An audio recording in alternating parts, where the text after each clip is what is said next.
Silvana Villodre Guelner é professora titular aposentada da URGS e pesquisadora renomada em gênero, história e esporte, com foco nas mulheres no futebol. Curadora de exposições no Museu do Futebol e autora de livros como As Pioneiras no Futebol e As Negras no Futebol Brasileiro, ela atua com ONU Mulheres e Observatório do Futebol Feminino, dedicando-se a valorizar as atletas e combater o preconceito no esporte. Silvana, bem-vinda ao Papo de Especialista. Conta pra gente quem é Silvana e a tua trajetória até chegar aqui. Então, a Silvana é uma professora universitária aposentada, trabalhei por mais de 20 anos na URGS, na Escola de Educação Física, e há muito tempo, acho que desde a minha graduação, que eu fiz em Santa Maria, eu trabalho com a ideia do empoderamento das mulheres no esporte. Então, digamos que Silvana é uma pessoa que atua nesse campo, né, de entender que as mulheres têm o direito de estar no esporte e Sim. defender isso. A partir, digamos assim, da minha vivência esportiva. Com certeza. Eu não fui atleta, mas desde muito jovem tive uma relação muito boa com as práticas corporais. Nadar, brincar, subir em árvore, jogar bola. Sim. Né? Fiz parte do esporte escolar, então eu entendo a importância que o esporte tem para a construção de autoidentidade, enfim. Com certeza. Então, é por aí que surge essa Silvana que hoje se dedica à pesquisa e ao ativismo. Perfeito. E por que para ti é tão crucial estudar o futebol feminino? Porque as mulheres são invisibilizadas, né? Eu acho que a gente tem uma representação no Brasil que o futebol é o esporte nacional, tá ligado à identidade nacional. Mas quando a gente fala de esporte e de futebol, qual que a gente está falando? Sim. Sobretudo o futebol praticado pelos homens, esse futebol mais espetacularizado, digamos assim. E as mulheres, elas desaparecem nessa história. Então, para mim, é muito importante reconstruir essa trajetória e mostrar que as mulheres sempre tiveram no esporte, né? Sim. E no futebol, apesar dele ter sido proibido. Exatamente. Conta pra gente sobre essa proibição do futebol feminino. Então, vamos pensar assim, na década de 30 começam a aparecer muitos clubes e muitas perspectivas das mulheres de ocuparem o espaço público via esporte. Então elas vão para várias modalidades esportivas, só que nesse período tinha uma representação muito forte de que as mulheres tinham que ser recatadas, o espaço doméstico. E quando elas vão para o espaço público, elas ocupam os campos de futebol, que é tão demarcadamente dominado pelos homens, elas começam a desestabilizar algumas representações do que é esse ser mulher. Então aparecem discussões, por exemplo, que é prejudicial para o corpo da mulher, que vai prejudicar na questão da maternidade, né, da formação de filhos. A gente tem que pensar na década de 30, a gente tem toda essa representação que os filhos fortes dependem de mães que também sejam fortes, mas não demasiadamente fortes. Então, o que vai acontecer? Elas começam a ocupar os campos, sobretudo das várzeas, né? Com isso, tem uma preocupação mais do pensamento médico, vai dizer, bom, mas o esporte como o futebol, como o remo, como o rugby, como as lutas, podem prejudicar essa representação. Então, tem um senhor que escreve uma carta para o presidente Getúlio Vargas, dizendo que era um perigo da mocidade as mulheres estarem nesse esporte, sobretudo no futebol. E com isso, o Conselho Nacional de Educação, que é criado exatamente em 1941, no próprio Estatuto de Criação, tem um artigo que diz que as mulheres são proibidas práticas que podem ser impróprias à sua natureza. Então, esse decreto ele fica de 1941 a 1979. Então, com isso que as federações, os clubes, eles se sentiam coibidos de fazer porque era oficialmente proibido. Né? Então, essa movimentação, daí tem toda uma movimentação do movimento de mulheres que vai dizer que é possível, né, jogar bola, ou as mulheres podem se apropriar de esporte. O futebol começa a crescer internacionalmente na década de 70, a gente já tem competições de mulheres a nível mundial. Então, não tem mais sentido essa lei. Sim, e até fazer um parênteses, me corrija se eu estiver errado, mas nos Estados Unidos, por exemplo, o futebol que a gente joga aqui é um esporte predominantemente feminino, né? Das mulheres, com muito mais força, sobretudo a partir dos anos 80, quando vai ter nos Estados Unidos a Title IX, que chama a Lei número 9, né, e que vai dizer o quê? Que para o investimento, sobretudo universitário e escolar, se investe 100 mil para os homens, tem que investir 100 mil para as mulheres. Então, essa paridade fez com que o futebol avançasse significativamente, a partir dessa lógica de equidade de gênero.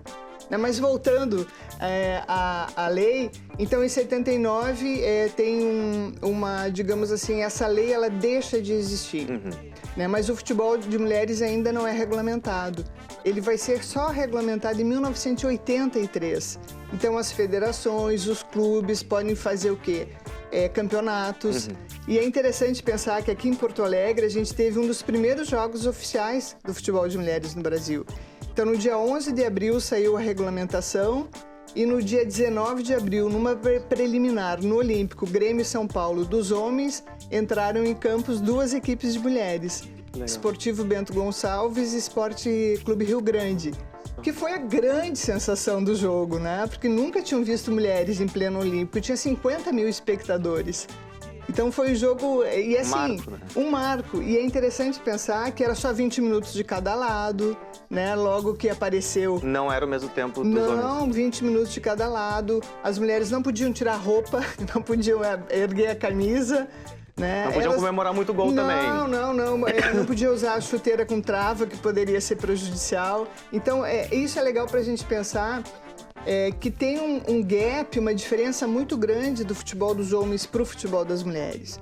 Se a gente pensa que a primeira Copa dos Homens foi em 1930, a primeira Copa para as mulheres foi em 1991, 60 anos depois. Então, esse decreto, ele prejudicou o andamento da modalidade. Porque clubes não podiam ter equipes, não podia ter campeonatos oficiais. Agora, uma coisa que é legal pensar é que, a despeito de tudo isso, as mulheres estavam jogando. Elas jogavam nas várzeas, elas jogavam em campeonato de escola, elas jogavam, arrumavam espaços para jogar, elas nunca deixaram de jogar. Como uma forma de resistência. De resistência, só que oficialmente não poderia aparecer. Então, quando a gente vai pesquisar a história das mulheres no futebol, você vai para os registros oficiais, eles não existem. Tem que descobrir como. Na oralidade, na conversa, nas fotografias, nos acervos privados. Alguns jornais noticiavam, né, algumas partidas, mesmo que não fossem oficiais. Sim. Então é desafiador isso, né? Com certeza. Conta sobre esse processo de pesquisa. Tu escreveste alguns livros já a respeito do assunto, né? Sim. Conta como foi esse processo de pesquisa e conta um pouco também sobre a tua obra literária em relação ao futebol feminino. Então, vamos voltar um pouquinho no tempo, né? Eu trabalho há muito tempo com mulheres e esporte. Em 2013, para mim, foi um ano muito importante porque eu participei de uma atividade com meninas dos Estados Unidos e no Brasil e junto estava a Aline Pellegrino, que foi capitã da seleção brasileira de futebol a mais longeva. Ela foi quase 10 anos capitã da seleção. E foi uma conversa muito informal com essas meninas. E eu vendo a Aline falar, eu pensei, a gente está falando das mesmas coisas. Ela do campo e eu fora do campo.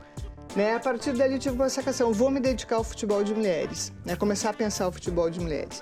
E daí tem um outro marco, que é o Museu do Futebol, que aí fica no estádio do Pacaembu, em São Paulo. Sempre que eu ia lá, eu disse, mas cadê as mulheres? É o Museu do Futebol dos homens.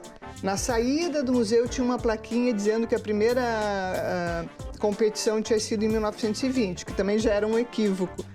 Né? Eu sempre falava isso. Então, 2015, ano de Copa do Mundo das Mulheres. Então, o museu me chamou para ser curadora da primeira exposição lá, que chamou Visibilidade para o Futebol Feminino. Bom, como fazer uma exposição se os clubes não têm acervo, se a CBF não tem acervo, onde buscar elementos? A sacação que eu tive, vou procurar as mulheres que jogaram nesse período. Então, na época não tinha Instagram, era Facebook, né? Então, comecei a escrever para as jogadoras que eu sabia que tinha naquela época. E, para minha grande surpresa, elas diziam, o quê? Você quer estudar o futebol de mulheres? Você quer estudar a nossa história? Ninguém nos reconhece como importantes. Então, foi um marco para o futebol de mulheres essa exposição no museu, porque ela teve muita visibilidade. Sobretudo da mídia mais tradicional, que não olhava para o futebol de mulheres, porque ele era transmitido pelas redes sociais, pelas mídias alternativas. Com isso, assim, essa visibilidade, cresceu muito o número de pesquisas sobre futebol de mulheres, porque começou a aparecer na imprensa. Né? Os jornalistas começaram a se preocupar. E como que a imprensa retratava isso na época? Retratou muito bem e com surpresa, porque não sabia. Por exemplo, ninguém sabia da proibição. Muitas pessoas não sabem. Então, a própria imprensa que noticiava os jogos não tinha conhecimento. Né? E isso é interessante pensar, por quê? Porque a forma de narrar os Jogos das Mulheres até 2015 era muito pautado pelo futebol dos homens, inclusive das comparações.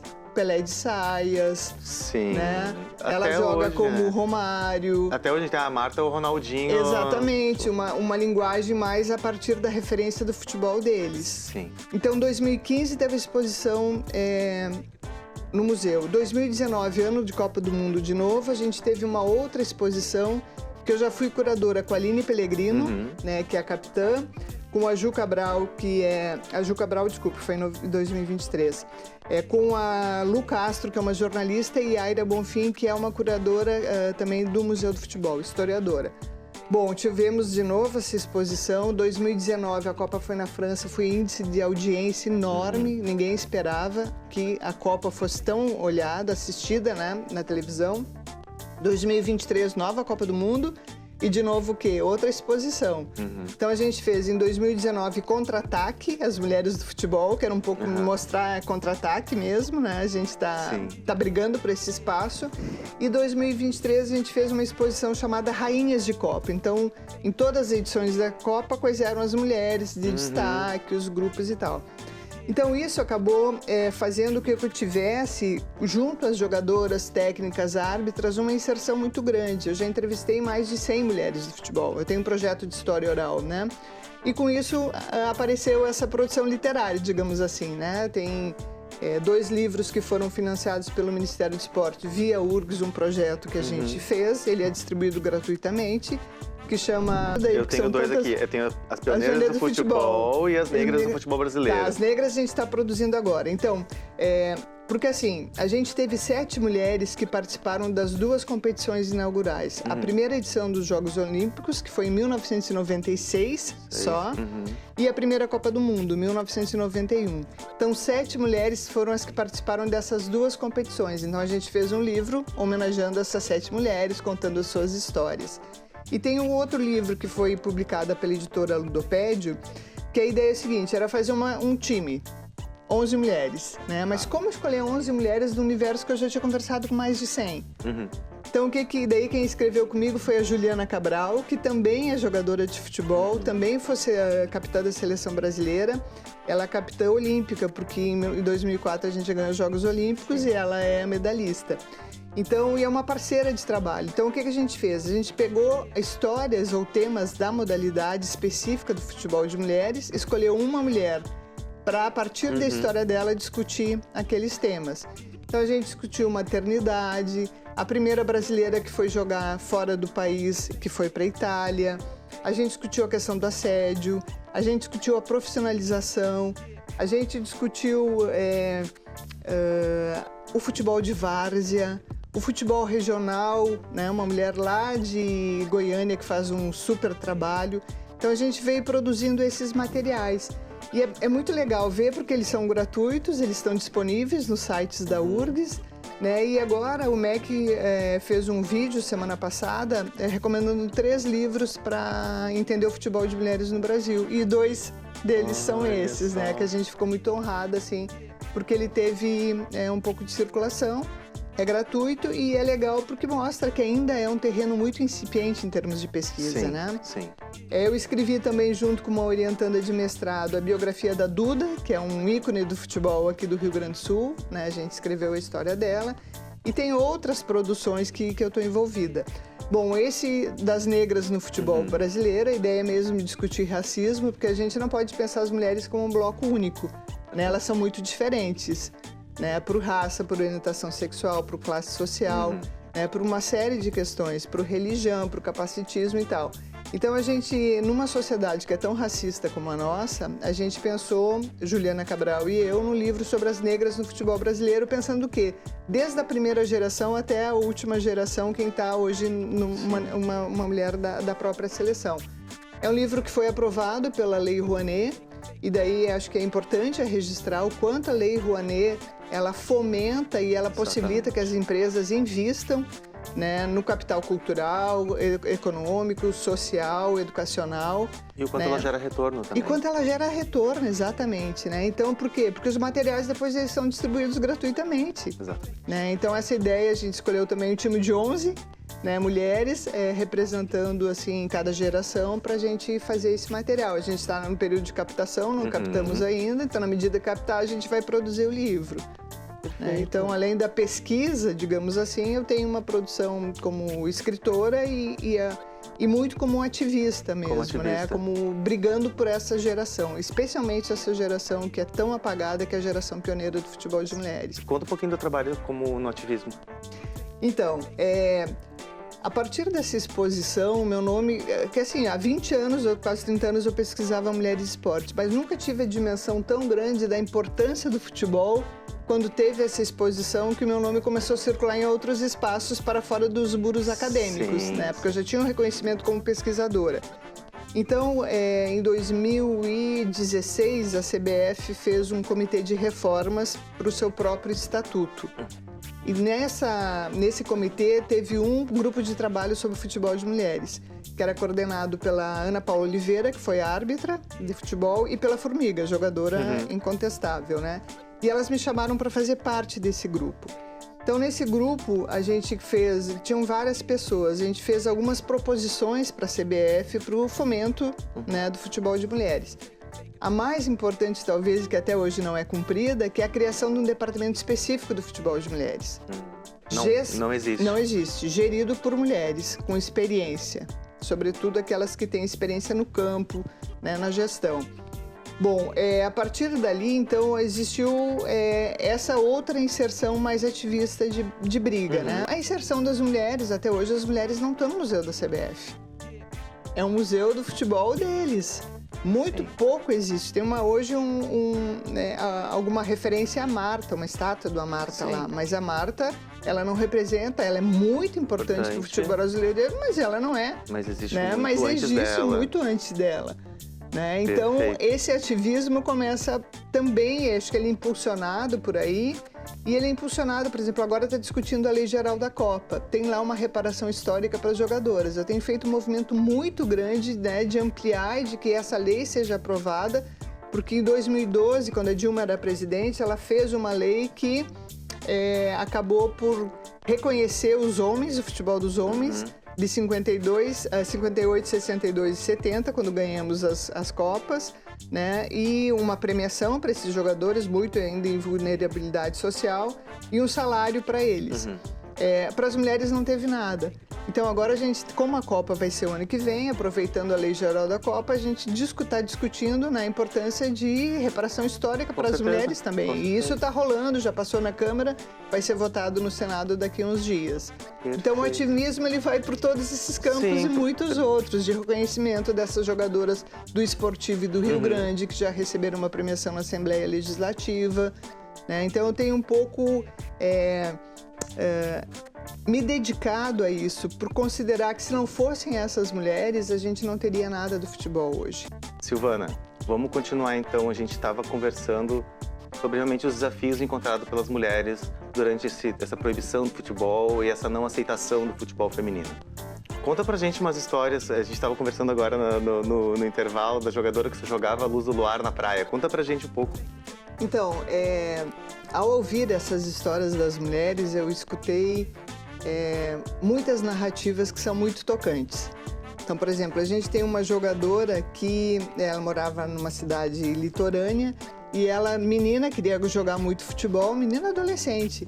Então, como a família não permitia, ela ia jogar com os meninos na luz do luar, quando tinha lua cheia, à noite, porque daí não se identificava quem era menino e quem era menina. Então, ela encontrava um espaço de realizar o seu desejo.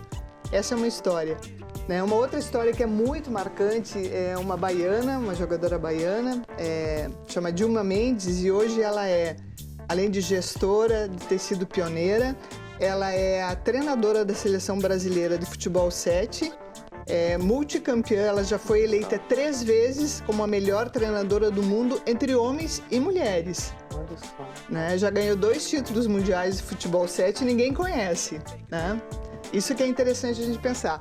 Bom, a Dilma ela tem uma história maravilhosa, ela é uma estrategista de primeira. Então, quando ela jogava com os meninos, e na Bahia chama baba, né? O baba, o que a gente chama hoje de pelada, né? Lá chama o baba. Então, ela ia pro baba com os meninos. como era proibido, e a família também não gostava, mas como era proibido, quando vinha a polícia, ou que podia prender, os meninos avisavam, né? Porque havia uma repressão da segurança pública. Havia uma repressão. Muitas mulheres foram presas, chegavam na delegacia e depois tinham que sair, né? Não ficava lá presa. Por jogar uma peladinha. Por jogar futebol. Por jogar futebol. É muito louco da gente pensar isso, né? Então, o que a Dilma estrategicamente fez? Ela cavou uma cova do lado do campo e deixava umas folhas de palmeira por ali. Quando os meninos diziam, vem a polícia, ela se escondia ali dentro e se tapava. Quando saía, ela disse assim, ela tem uma fala muito interessante, ali eu morria, mas ali eu também renascia para continuar com mais força. Que lindo. Tanto isso. é que ela chega a ser quem ela é hoje, uma técnica premiadíssima, né? Então, essa é outra história. A gente tem jogadora que foi amarrada em praça pública pelo irmão, né, para dizer do constrangimento, né, por não poder jogar futebol. Muitas jogadoras que fugiram de casa, né? Então, assim, é uma geração que sofreu muito e que a geração de hoje não tem esse conhecimento do quanto para elas foi difícil jogar futebol. Porque tinha toda a associação de que futebol era um jogo de homens, que futebol era só as mulheres lésbicas que participavam. Pois é, eu ia te perguntar exatamente isso. Então tem essa associação, então já num primeiro momento era tido como algo perigoso para as meninas. Pelo né? machismo e por uma questão de homofobia. Homofobia, com certeza. Pelo sexismo, pela misoginia, pelo machismo e pela homofobia. Não tem a mínima dúvida, né? Que são recortes que aparecem aí. E pelo racismo, né? Porque a gente pensa, essas mulheres que por muito tempo sustentaram o futebol eram mulheres periféricas, mulheres negras que encontravam no futebol um espaço de sociabilidade. As escolinhas esportivas são recentes, elas são para quem tem possibilidades de pagar. Recente, eu digo dos anos 2000 para cá, que é quando a classe média começa também a entrar muito no futebol. Mas o início do futebol de mulheres ele é demarcado muito por esses espaços periféricos e por espaço de sociabilidade para as mulheres que não tinham outros espaços. Então, muitas eram arrimo de família. Então, o pouco que elas ganhavam no futebol era para ajudar a consertar o muro da casa, o teto que estava caindo, comprar para a mãe um aspirador elétrico, que são coisas que a gente escuta muito nessas histórias, né? Então, é por isso que quando a gente pensa o futebol de mulheres, tem que descolar desse futebol dos homens, porque é outra história. O futebol dos homens, ele é algo à parte de tudo. Se a gente pensa no salário de um jogador hoje, tu pensa de uma jogadora hoje é uma discrepância ainda, né? Muito, não tem comparação. Então, esse é outro espaço, né? Então, a gente tem que olhar o futebol de mulheres a partir da sua própria história. Para não cair nesse discurso que não é interessante, que não tem público, que não tem interesse, que não tem patrocínio. A cada jogo a gente vê aumentando o número de pessoas interessadas. Hoje a gente vê os jogos transmitindo no canal aberto, a gente vê equipes com patrocínios, né? Então isso é muito recente, e é recente desde que? Eu acho que isso também é um demarcador importante. Em 2017, a FIFA começou pela pressão, inclusive das próprias mulheres, né, de discussão de gênero dentro da FIFA. Então, teve uma política de indução, que a partir de 2019, a Conmebol, que é a Confederação Sul-Americana de Futebol, os times de camisa, ou seja, os times dos homens que disputam as competições intercontinentais, teriam que ter equipe de mulheres. Então, uma política de indução. Por isso que a gente vê Grêmio, Inter, né, equipes que nunca tiveram, mas que pouco incentivaram, tiveram e desistiram, acabam começando a ter a equipe de mulheres. Por essa obrigatoriedade. Por uma obrigatoriedade. Por uma obrigatoriedade. Daí discussão, será que é impossível, era necessário? É fundamental essa obrigatoriedade. Senão a gente não teria avançado nos termos que a gente avançou. Com certeza. Então é uma política de indução mesmo, né? Por parte de quem que partiu essa... Pela FIFA, Conmebol, CBF. Então, pelas instituições oficiais. Por conta dessa discussão da equidade de gênero dentro das instituições oficiais. Então, um incentivo também para que tenham mais gestoras, para que tenham mais técnicas, mulheres nas comissões técnicas, que ainda são muito recentes, mulheres na arbitragem, porque isso vai reverberando em outros espaços, né? Os comentaristas esportivas, as narradoras, que é muito recente, se a gente olhar, é muito recente. na televisão aberta ter uma mulher narrando um jogo ou ter uma mulher comentando um jogo de futebol. Não só de mulheres, mas de homens. De homens, inclusive, a gente tem hoje em dia uma presidente do Palmeiras. Exatamente, que é mulher e que é uma mulher que é muito aguerrida com as causas das mulheres. Ela tem essa discussão importante, né? Que eu acho que é o que talvez a gente pode pensar que as mulheres que estão nesse entorno do futebol, elas precisam pautar esses temas de empoderamento das próprias mulheres, dado a defasagem que a gente tem. Com certeza. Essa lei, ela tem consequências hoje. Exatamente. Né, que é o próprio desconhecimento da história das mulheres. Quando a gente fala, e a gente já mencionou aqui, dessa proibição, as pessoas não acreditam. Bom, a mulher podia ser presa porque ela queria jogar futebol. Exatamente.